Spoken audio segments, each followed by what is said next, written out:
കർത്താവ് എന്താ പറഞ്ഞിരിക്കുന്നത്? എല്ലാവർക്കും സ്നേഹം കൊടുക്കണം.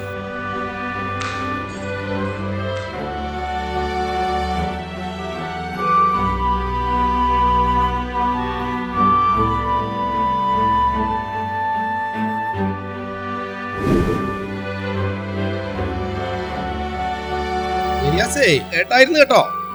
ഭാവികളെല്ലാം കൂടെ കർത്താവ് മിശിഹായ്ക്കടുത്ത് സങ്കടം പറയാൻ ചെന്നാലേ അങ്ങേർക്കത് താങ്ങത്തില്ല. എടാ, ഞാൻ ട്രാഫിക്കിലായിരുന്നു, അത് എടുക്കാഞ്ഞത്. എന്താ കാര്യം? പറ്റിക്കുന്നതിന്റെ സുഖം ഒന്ന് വേറെയാണേ. പിന്നെ അച്ഛനും അമ്മയൊക്കെ ഒരുപാട് സമ്പാദിച്ചോണ്ട് ഒരുപാട് സഹായിക്കാലോ എല്ലാരും. പറയണത് കേട്ടാത്തൊന്നും ഭയങ്കര ബിസിനസ് തിരക്കാണെന്ന്.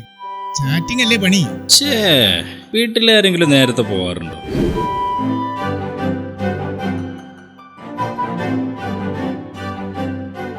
പെണ്ണ് വിചാരിച്ചാൽ ശരിയാവാത്ത സൂക്കടൊന്നും ഇന്ന് ആണുങ്ങൾക്ക് ഇവിടെ ഇല്ലടി. സാർ, ഈ ഫാമിലി മാറ്റർ എന്നൊക്കെ പറഞ്ഞാലേ അതിങ്ങനൊക്കെ തന്നെയാണ് സാർ.